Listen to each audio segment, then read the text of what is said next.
Hello everyone and welcome back to the Warwick F1 show, to something a little bit different today. We're not talking about drivers or teams or the latest FIA blunder, because instead we've decided to discuss tarmac. And we're going to be answering the age-old question of what makes a good Formula One circuit. And to do that, we've enlisted some help from our old friend, the tier list here, which you'll be able to see if you are watching us on YouTube.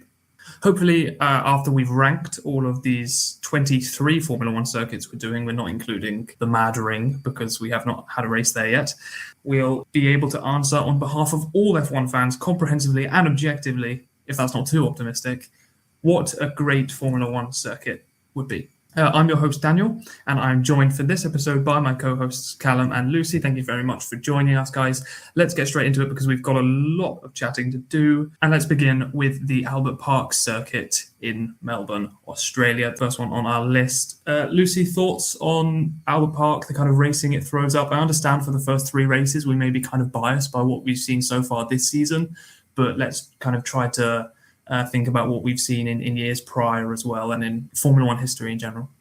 Yeah, I feel that Albert Park, it's been on the calendar for quite a long time, 30 years this year. And you would think that means it's hosted 30 races, but no, because it had that little break in 2020 and 2021. But that is not the point. I promise that this list will be balanced, but I have started off by putting Albert Park in the highest tier. This is a little biased.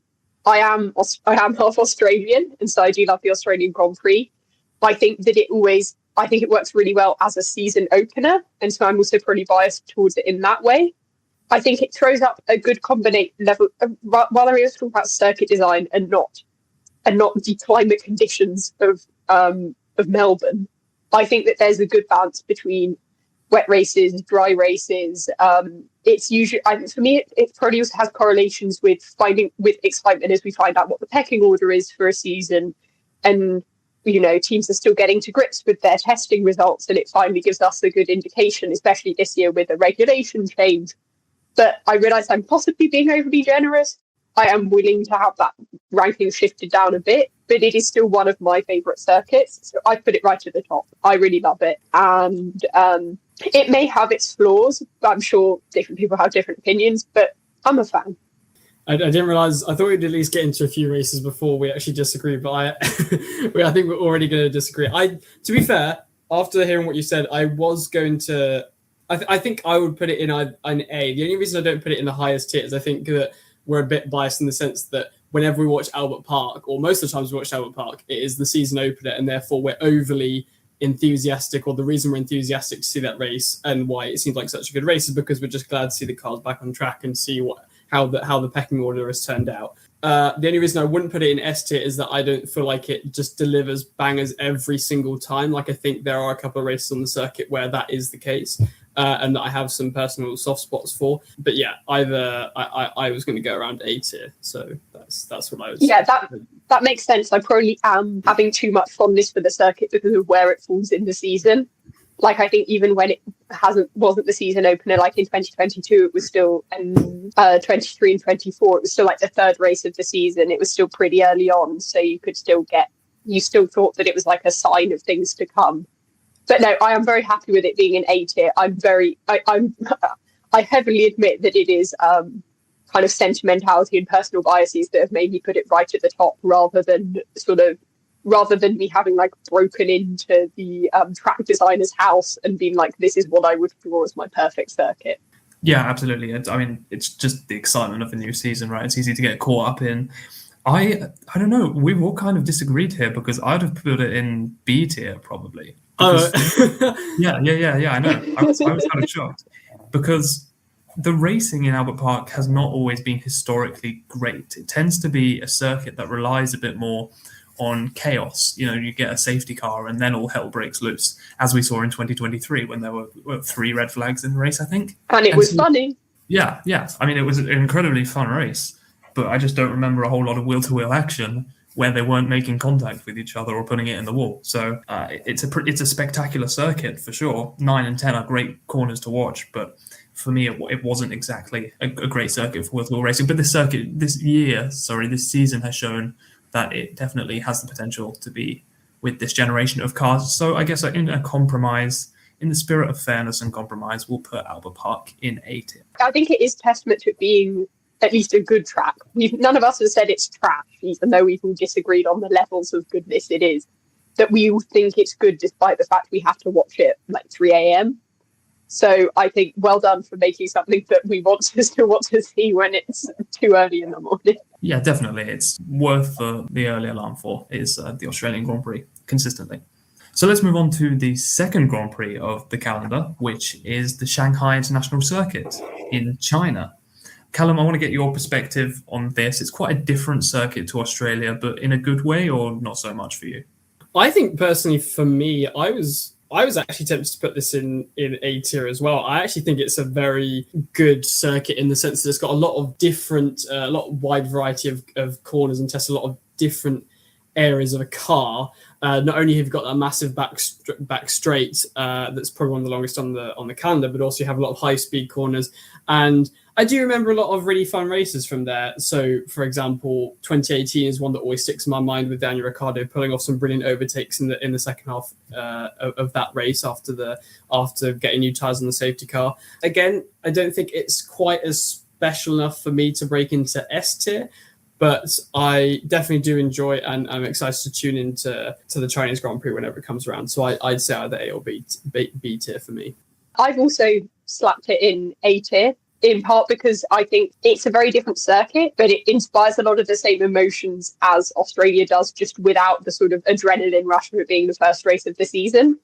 I think I agree. I think some of the racing we've seen there is super fun. Even sprint races, which I know are kind of still controversial among the F1 fandom in terms of whether we want to see more of them, what circuits are good for them. But I think China sprints tend to deliver quite a lot. I'm especially thinking of, 2023. That was a banging sprint race. But, even some of the first times it was on the calendar, which I did not watch live because I was 1 and 2. But we had some banging races back then as well. And so I think it seems to be a circuit that works across lots of different regulations, which I think when we get to some other things, that's not always the case. And the drivers seem to like it.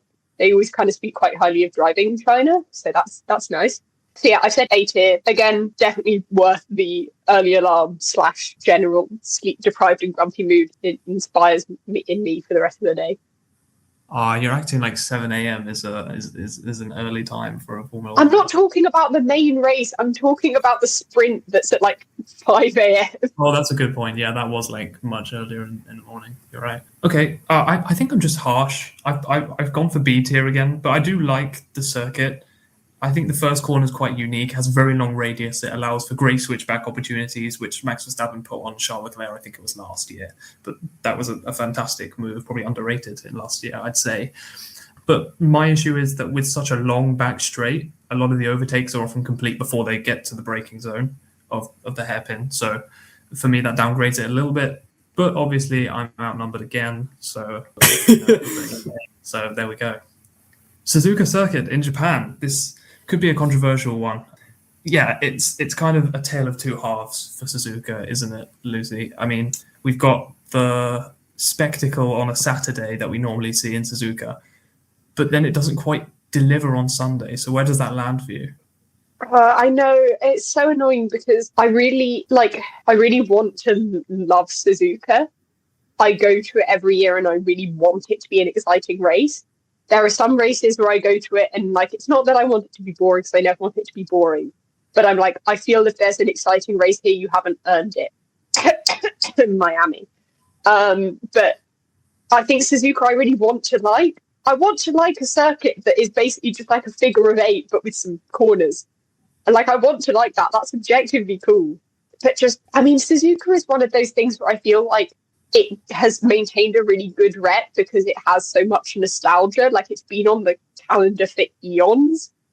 And, moves like Alonso and Schumacher in the olden days and more moves in the even older days that I'm kind of didn't do enough research before this podcast to talk about, kind of inspire a sense of nostalgia for it that I kind of feel is it's starting to wear off. It's sort of carried, in terms of my estimation, was able to carry the circuit through a few rough patches, but now it's starting to wear off a bit. I would put this in C tier, B tier at a push if we're counting every single race that's ever been had there and and kind of ignoring the fact that there's been like a downward trajectory of how fun it seems to be. Like C tier, B tier at a push is how I would rank it. But again, I'm very open to change, and I still love it. I still think it's cool. Don't get rid of it just because I've said that it's boring sometimes, but please make it better. I think for me, what I was thinking about I think Japan's quite a difficult one for me because, and this is going to come up with racetracks like Monaco, for example, or another one I thought was Imola, if that was on the calendar, if we were talking about that, where it's like, it is what are we talking about here? Are we talking about just the circuit, or are we talking about, presumably what we're talking about, obviously it's an F1 podcast, is we're talking about the circuit in the context of the current regulations, because if it's just the circuit in general, then I think Japan's one of the best circuits on the grid. It's really fun for the drivers, and that's because there's a lot of variation in the corners and elevation and all these kind of things. And it does really test the driver's ability, and it's very unique in that sense compared to some of the more modern circuits that we've got in the calendar recently, where the circuits just look very samey and there's not really much variation between them. However, if we're talking about them in the context of the current generation of cars, it's going to be really bad because the circuit's too narrow. It can't accommodate for these really wide cars, and that means that all the racing that we've got in the last few years is terrible because people can't overtake there. And what we found out from this year is that even the new regulations can't even help it somewhat. So I think if we're talking about the latter, then I'm tempted to put it down to, as I agree with Lucy, down to C or even a D tier, to be honest, just because the racing's just been so bad there. But again, it really pains me to do that because Japan is actually such a cool circuit, but then it just can't accommodate for these current generation of cars. Maybe if we were having this conversation 30 years ago, we'd be saying something different because we were definitely all alive 30 years ago. Yes, that's where I stand on it, unfortunately. Yeah, as everyone knows, I was making podcasts when I was minus 10 years old. I won't stand for Suzuka being in D tier, though. The nostalgia hasn't worn off enough for me to let that happen. Mainly because I think there are some worse ones that I kind of don't want it to be grouped with. Daniel definitely did look shocked, quite sad when I suggested to put it in D tier. I was a little bit, because I thought I was going to be harsh again by saying it should be in C tier, but apparently that's the consensus. So we'll whack Suzuka in C tier. It is a little bit frustrating to watch these days, but it is iconic. So maybe we get a little bit of a history bump, like Ferrari with the little bonus money that they get for being an old team, which doesn't entirely seem very fair, but that's another topic altogether. Bahrain, Sakhir circuit. It's a little bit underrated, this one, in my opinion. I think we get some very good racing.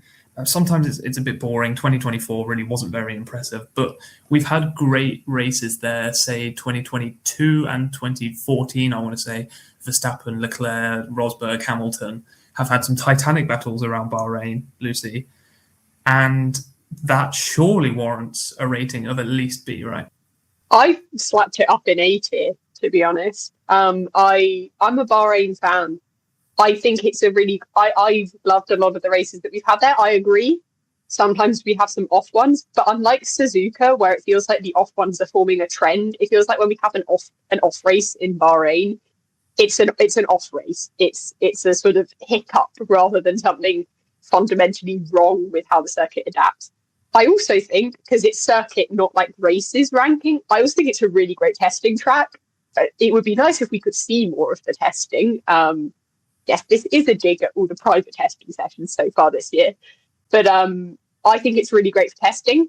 And I quite like watching the cars zoom around them, their little floated paint under the floodlights. I am glad that we do it at night time now. I think their first attempt at doing it when they were like, what if we just slapped it bang in the middle of the day, was a bad idea. But I like it. I said A tier. I'm a Bahrain fan. I think it's good. I think it's a really solid track, because not all tracks need to be super unique or super cool or provide like the greatest racing on the planet, because the setup is a 24 race calendar and you're not going to get bangers every time. And I think just having good races is also good. So yeah, Bahrain is A for me. No, I think I do agree with A class for this one. the word that comes to mind for me with Bahrain is consistent. We never really seem to come out of a Bahrain race and think, oh, that was absolutely terrible. And occasionally it will deliver, actually, as you quite rightly mentioned, Daniel, a very good race. And definitely a lot of maybe some corners that are similar and some parts of the track which are similar to other circuits, but especially, I think, is it turn 13, am I right in saying, which is that really awkward downhill one? Or maybe it's different. Anyway, that corner is quite unique to the F1 calendar. So it has got some surprises in there as well. So yeah, I'm happy with it. Yeah, I think it's turn 10 if you're talking about the one where Alonso did the move on Hamilton in 2023. Yeah, something like that. I don't know. Yeah, it's something like that. That was a great move. Yes, I agree. We do have some good races there. And also it's high tyre degradation as well, which I like, because then obviously that creates tyre offsets and we get racing as a result of that. So I'm definitely happy with A tier. Let's try and get some variety. Maybe we'll get some variety with Saudi Arabia, the Jeddah Corniche circuit, which is up next. Street circuit. Fast, very flowing, borderline dangerous, Callum. This has thrown up a couple of bangers and a couple of, well, that was decent, but maybe it could have been better. What do you think?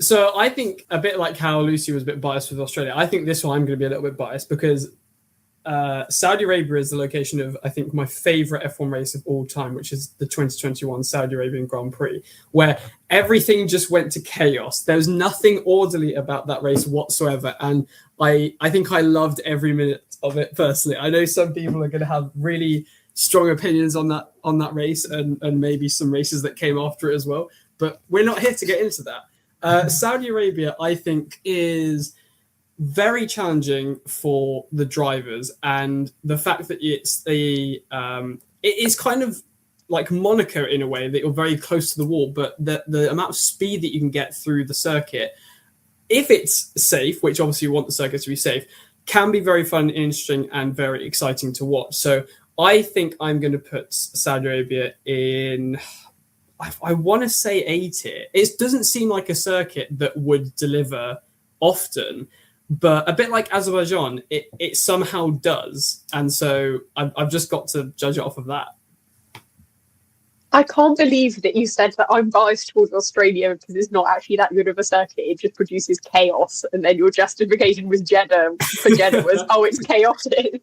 Oh, no, as in a bit like I might be biased towards this circuit, and that therefore my rating might not be accurate. That's all I meant. But yeah. My rating is also not accurate, but very much in the opposite direction because I'm just a Jeddah hater. Unfortunately, here's the thing. Jeddah is very, very bad for my resting heart rate because I basically spend the entire time watching that circuit, like heart in my mouth, and then I get to the end of it and I feel like I've been driving a car for 90 minutes. I'm somebody who is slightly scared of being in the left-hand lane of a motorway because when there's a barrier there, because I think I'm about to clip it and then I'll go spinning across the motorway. So this is bad for me. Jeddah is bad for me. Also, I hate the fact that apparently Jeddah has the most corners because none of the corners on the track map are actual corners. They're light bends. It's not okay.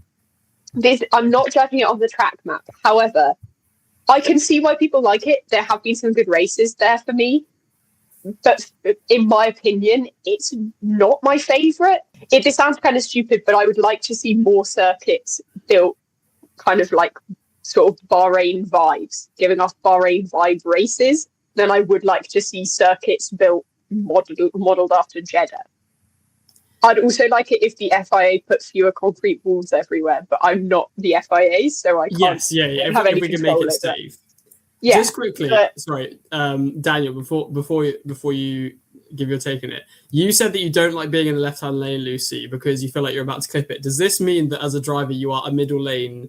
I go in the next word that I'm about to say. I'm not allowed to say. No, I go in the left. I go in the left-hand lane. I'm slightly scared. Okay. No, I'm not that person because I conquer my fears. But I was using that to demonstrate how bad I am with enclosed walls in car form. Yes, No, I'm a very safe and reasonable driver who has a driving license and uses it well. But anyway, yeah. Well, I am a role model. I've had my driving license for 2 years now. This is progress. Yeah. So Jeddah for me, I personally, in terms of my own opinion, would stick it in D tier because I don't really like it. But I will, accounting for my biases, I'll allow it to move up to C tier. What? Okay, all right. I'm overwriting you on this. I'm overwriting. I'll move. Like, I know I came into this knowing I would be overridden on this. It's 2 against 1. But I knew that was going to happen. But I feel, there's 3 of us on this podcast. We should represent diverging opinions. Okay, I'm going to put Saudi in B. I think I stuck it in D tier as well because I was like, I've not been mean enough to track so far. I probably actually think it's a C overall. So I will allow a B tier.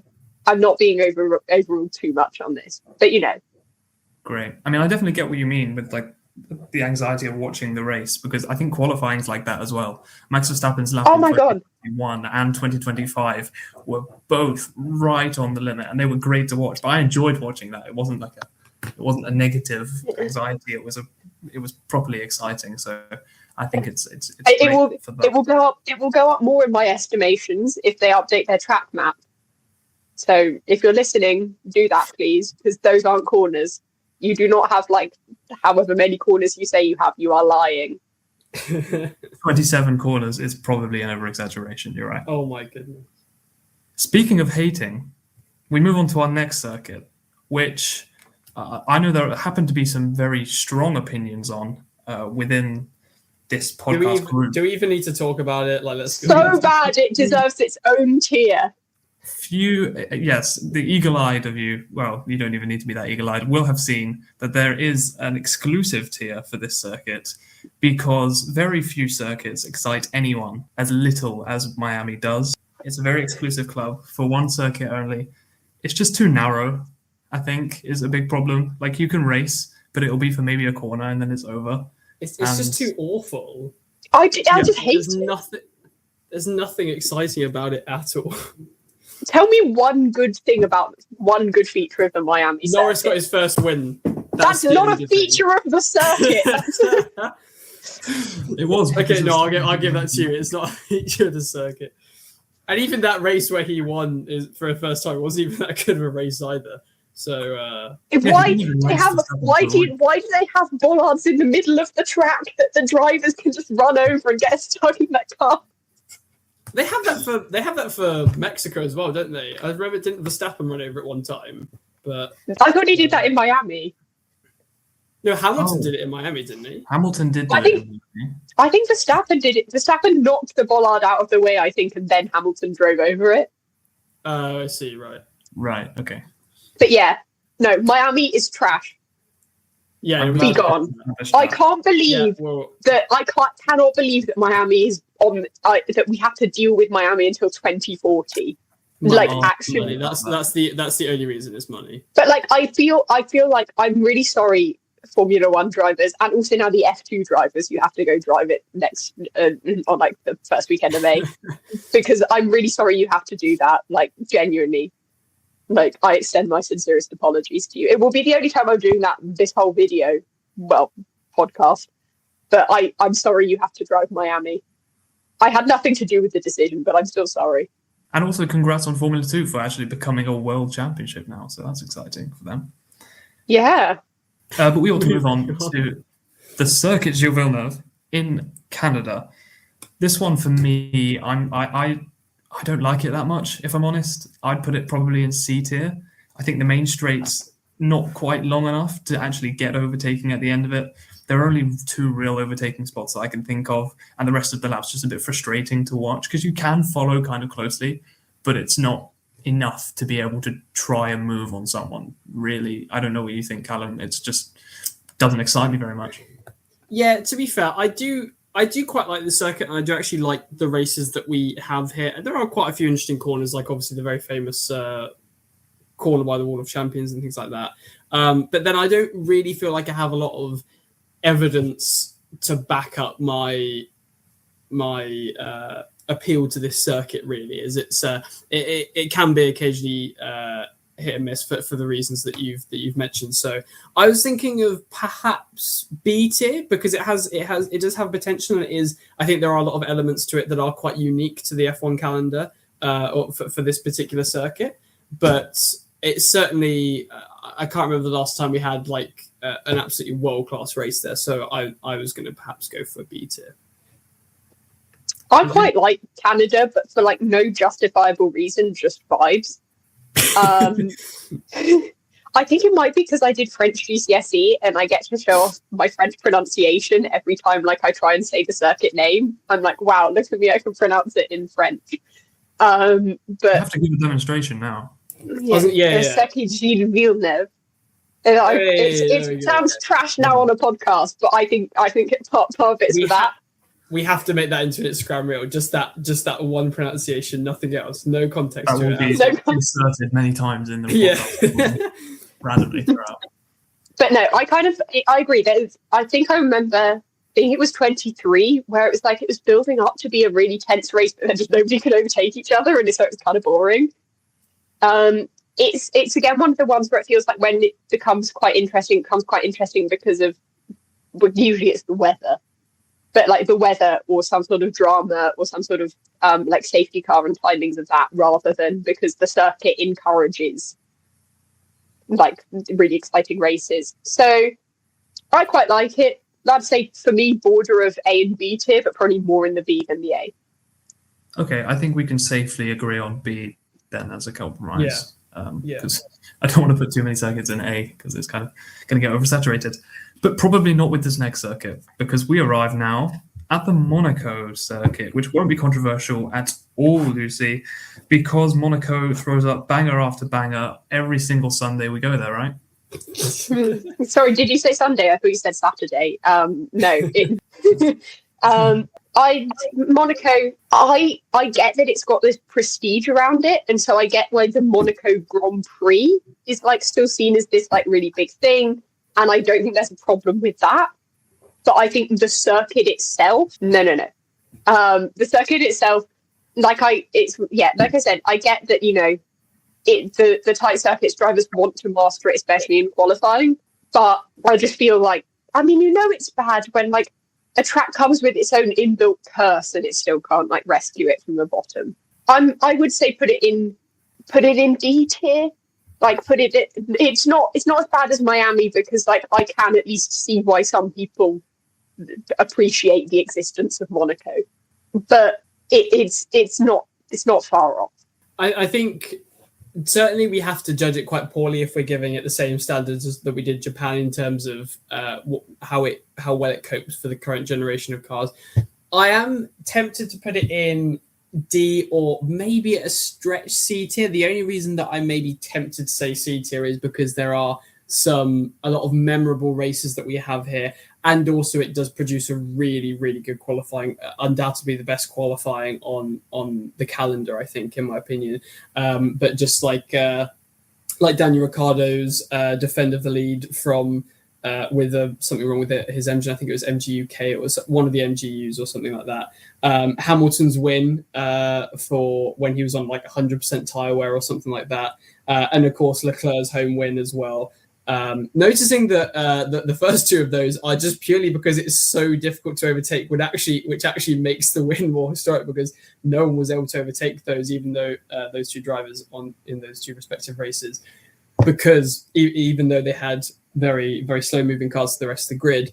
But yeah, apart from that, that's maybe why it's above Miami. That is why it's above Miami. But apart from that, it really isn't suited to the current generation of cars. So I'm happy with like the COD tip. My funny story is that Monaco 2018 was actually the first F1 race I ever watched. Like not like went and watched or something, but like actually just sat down and watched. Which means somehow 12-year-old me watched a car have a power unit failure and still not be able to be overtaken for like 50 laps, and somehow thought, yes, this is a sport I want to get invested in. So I guess, yeah, again, I would also be happy to see it shifted a little bit further up for sentimentality reasons, because, you've got to give some credit to the things that basically enabled my incredible views to be heard on this podcast. So, well, thank you. However, it's going straight into D tier.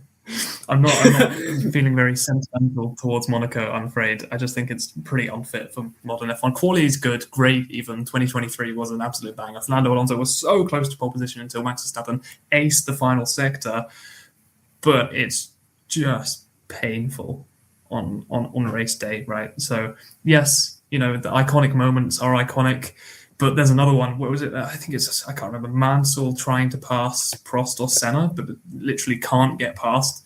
And that's an iconic moment of Monaco, is not being able to overtake, like you said. So that's why. But let's looking for positivity. Let us, all be thankful that isn't a compulsory 2-stop again this year. Let's just say I think maybe that's just a ploy to get us to appreciate Monaco more, because it's like, this is what you could have. At least we don't make you have this every year. Yeah, I mean, it was an interesting experiment. I can't knock them for trying, but it just didn't end very well.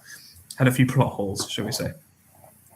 Next, we move on to the Circuit de Barcelona-Catalunya in Spain. One of 2 Spanish races this year, although we are not ranking the Madring, like I said, because we have not any experience with that circuit. Barcelona, it's kind of a classic. Callum, Lucy mentioned Bahrain's a great testing circuit. I think Barcelona's an even better testing circuit in terms of the variety of low, medium, and high-speed corners that you have over the course of the lap. But does that generate great racing? And where does that rank for you? Yeah, we talked. I mean, you talked about this in the intro, like trying to find the features of a good racetrack, and some of the ones that we've had, like for example, China, I would say, where if you do have that mixture of low, high, and medium speed corners, it can generate a really good race. But Catalonia is a very interesting one where, for some reason, it just wouldn't. There was a lot of races which just felt so stale, like around the 2020s.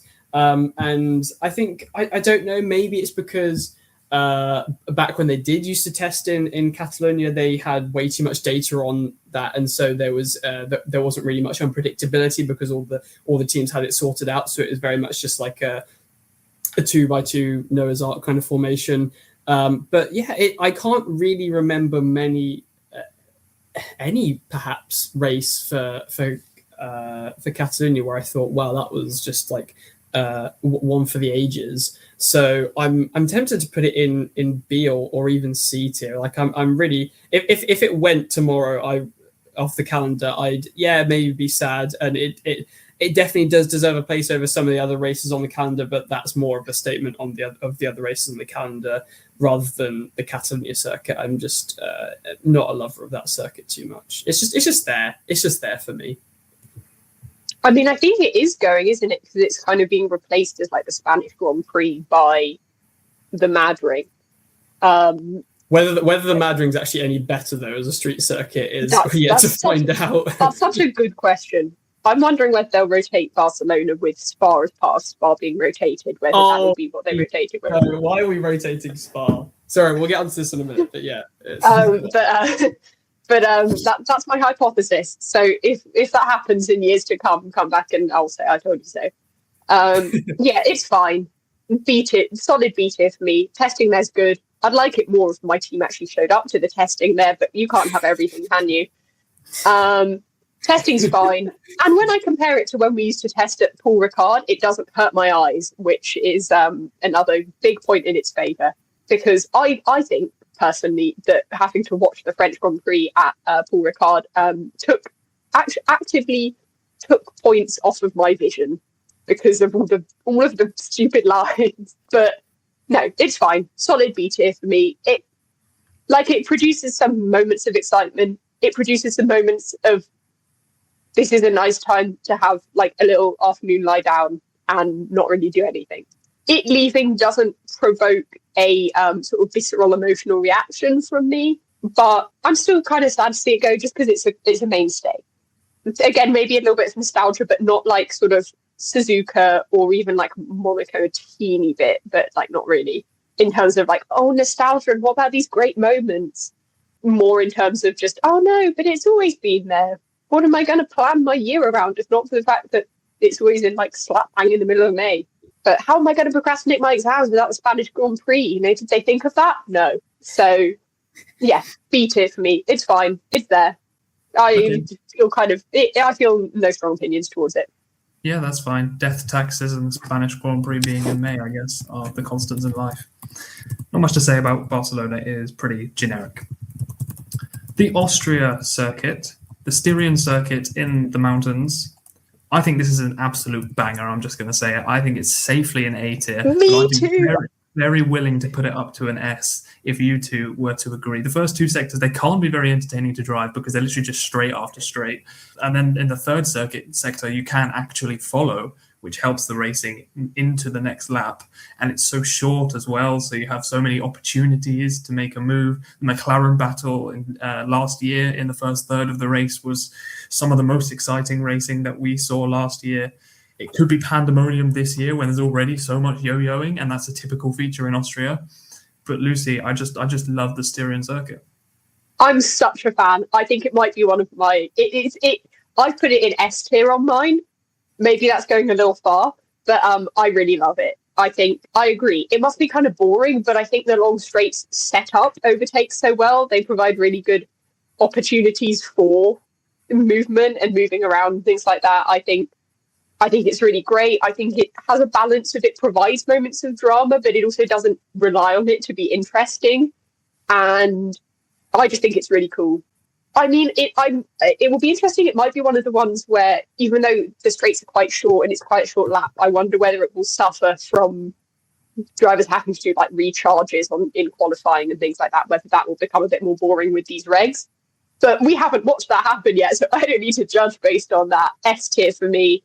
I love it, and it looks like a whale. So that's another great thing. It's really easy for me to draw, which is what I'm also thinking about when I do this. Like Suzuka. For you to recognize Suzuka, I basically just have to draw like a slightly angular figure 8, and you can tell what it is. Something like Monaco, I can't draw that easily. I'm not an artist. I can probably draw Austria. I'm not going to be judging the circuit off of how easy it is to draw. I'm going to judge it off of the racing.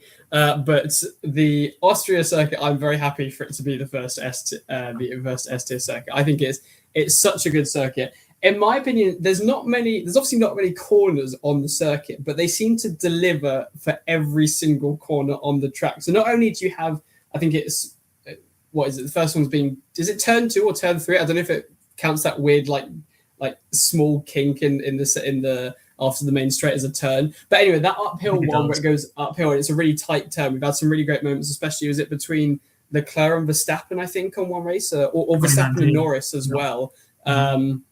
Remember 2022 when Leclerc was like winning, but then his engine was dying, and like Sainz's engine died like 10 laps from the end, and it was like the drama.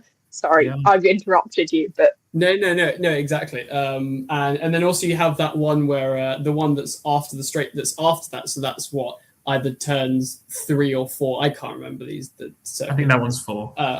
Turn 4. Where it's got that gravel bit, it's got the gravel trap straight on the outside, so you just need to lightly touch the outside, or you can sometimes have 2 drivers going in there. I think Perez maybe hit. Yeah, Alex Albon hates that corner. Yeah, exactly. So and then of course you've got the one going into the final straight, which is just a really high speed corner and always delivers some brilliant racing year after year. I'm very much happy for this to go in S tier. I think I would have maybe said A tier before, but given the circuits that we've put in A tier already, like Australia and China and Bahrain, I think it has to go above those. But yeah, sorry, I've been too positive and it's broken art. It's okay. We're just spitballing. I agree. I think I'm realizing how much it actually does look like a whale. This spring break that we've got is long enough, so maybe we will have to do another episode ranking the circuits based on their shape. But hopefully maybe we do one where it's ranking the circuits, but it's based on my terrible drawings of them. So you also have to work out what the circuits are. Yeah, so what orientation are you looking at that circuit thinking it's a whale? Just tilt your head. You can slightly tilt your head. But how? I can't see it at all. Can you not see the tail? Like it's. Oh well. Okay, fine. If I tilt my head and squint and just like lie to my brain a bit, yes, it does look like a whale. All imagination is just lying to your brain. Stop ruining our fun. We should probably move on. Okay, up next we have Silverstone. Straight into S tier for me. Straight banger, straight banger. Yeah. No. S tier, S tier all day. That's the only ranking that I was willing to like actually fight you on. This is If why you said it wasn't S. This is why tier was labelled as S, because S for Silverstone is my only S for Silverstone. Yep, that's it. I think so. I also can't draw it, but I don't even care. No, it's a bit of a harder one, but what I like about Silverstone is changeable. I actually like the British weather when we get to Silverstone. I know. Going to throw up rain or not shine. if you're there in the crowd. It's pouring down with rain. Go in one with a roof. That's what I do. No, that's too much money. That's very fair, actually. Straight banger, but also the British weather is exciting, but also like you can also see some great racing without weather drama.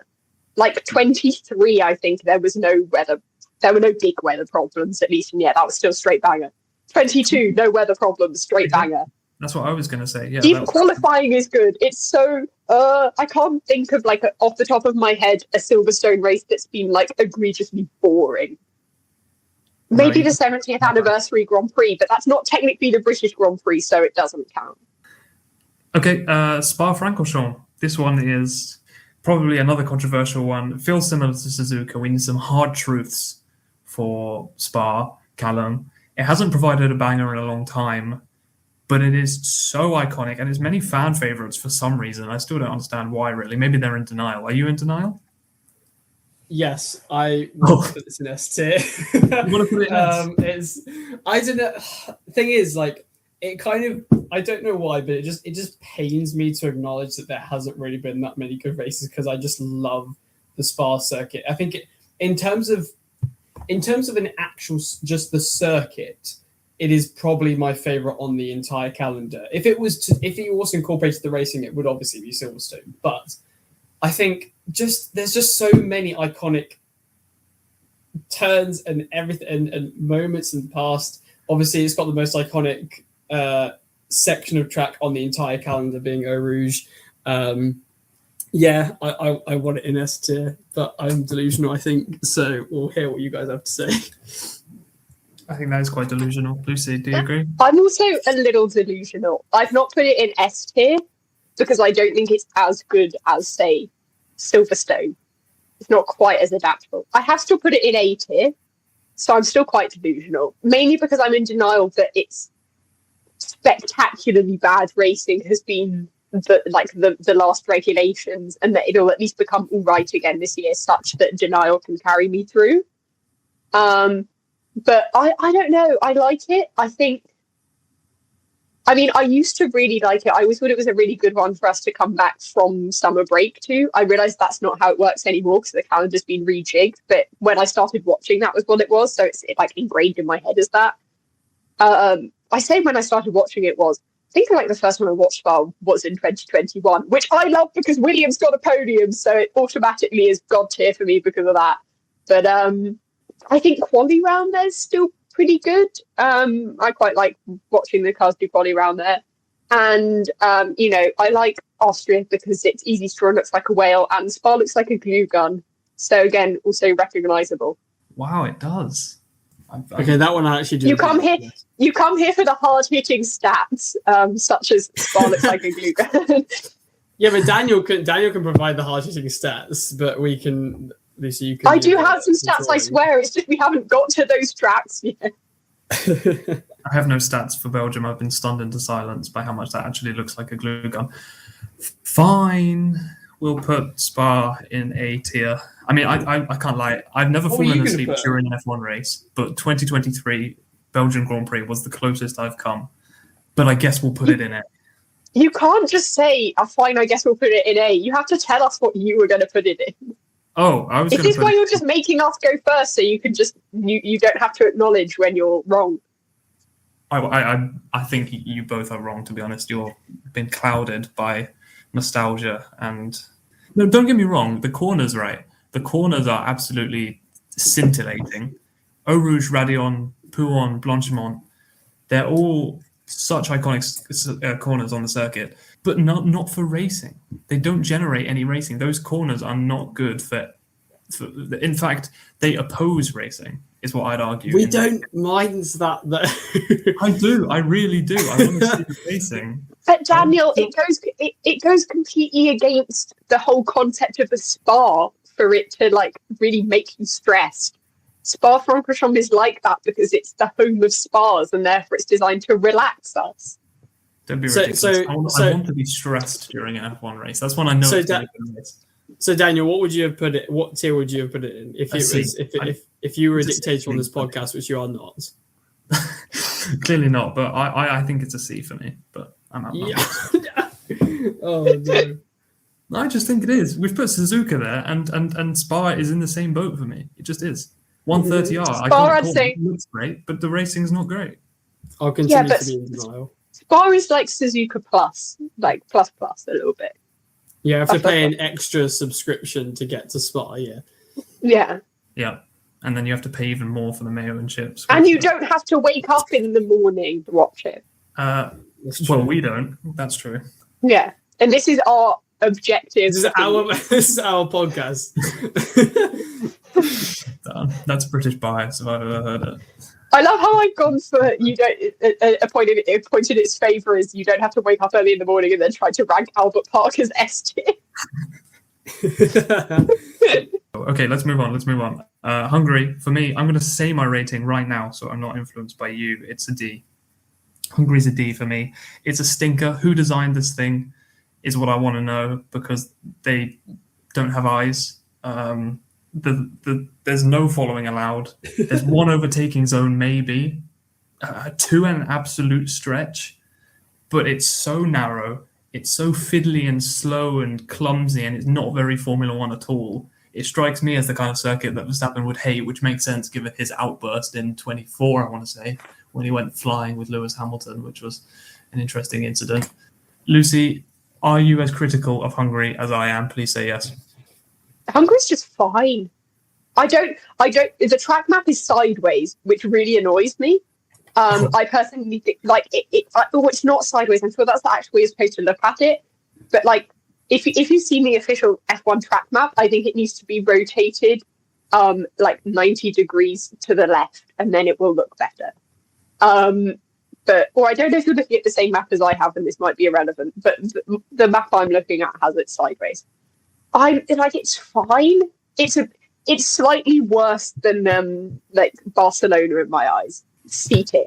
I'd say C. It's not as bad as some of the things which I think are D tier, because I think it does reduce some level of excitement sometimes. I agree that it's not the best place for overtaking and things like that, but I don't know. There's something in my brain that just quite likes it. And also, they called it the Hungaroring. They put effort into the name. They've not just called it the Circuit de Barcelona-Catalunya. No, they've gone for like a cool name. That's my opinion. Is that it's all right, C tier, but I could be dragged down to D tier more than I could be pulled up to B tier, basically. I do agree with you, Lucy, that when Daniel said that he was going to put it in D tier, I kind of had some instinctive like, what? Why are you doing that? But actually, if I take the time to think of it, it probably is actually down there. And the reason for that is because we've had a lot of exciting moments at the circuit, but I don't think that they're anything to do with the circuit. Like we had, obviously in 2021, we had... I was going to say, you're also thinking of 2021. Yeah, 2021, but then like all circuits were probably good in that year. But realistically, yeah, as you mentioned, Daniel, the sector 2 and 3 are just way too narrow. There's no chance of overtaking there at all, unless you've got like blue flags or something. The racing on its own, provided by the circuit, is not good at all. So I'm happy with either C or D tier. Okay, I'll promote it to C then. Why not? I'm feeling generous now. And it's at this point that we reveal that we're officially now halfway through the calendar. Yay! We are. Or like when the summer break is. We are about to start the final circuit of the first part of this circuit ranking video, which is the Zandvoort circuit in the Netherlands. This one I'm kind of torn about. Do we be lenient because it's its last season? Does it deserve to lose its place on the calendar, Lucy? What's been your appraisal of the 5 years that we've seen this circuit in recent Formula One? Okay, here's the thing. It doesn't deserve to lose its place on the calendar, because do you know what hasn't lost its place on the calendar? Miami. I like Zandvoort. In part, this is because I really like I think this sounds kind of stupid. I think it's really beautiful to watch the cars go around there. In some ways, not to do with the quality of the racing, although I am thinking of that like really fun battle between Russell and Leclerc last year. I think that was really fun to watch. But I think, the banked corners and hanging it around the outside of the banked corner, I think looks really beautiful. And so I'm probably being biased towards that. And I feel like it's kind of, I feel this is kind of being dropped unfairly. I can't really see the reason why they've decided to take it off the calendar other than for an actual racing reason. Like, I can understand Barcelona, they're taking it off because they use it for testing, and they've got Madrid coming in, which who knows, but I can see kind of why they've done that. Or Imola, I get why they've taken it. I don't really, but I have opinions on Imola because they also say that turn one's not a turn on the track map, but this is not. We're doing it in 2026, and so that's not relevant. Zandvoort, I really like. I think it's really fun, and I'm saying high B plus A minus for me. I could be pulled in either direction. So very much border of A and B tier. I quite like it. I was not going that high for Zandvoort, I can't lie.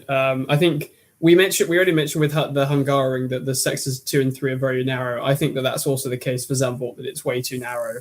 And so it's perhaps would be amazing for a generation of cars or a type of racing that has a lot smaller cars. The only reason I would put it above the Hungaroring is because the circuit is actually interesting for drivers to drive in terms of the as you mentioned, the banked corners. It just seems a lot more interesting and creative as a circuit layout compared to the Hungaroring. So for that reason, I might move it up to B tier, but I really was not going to put it anywhere higher than that, to be honest. I don't think it's really does not produce that much exciting racing, to be honest, for compared to some of the other circuits.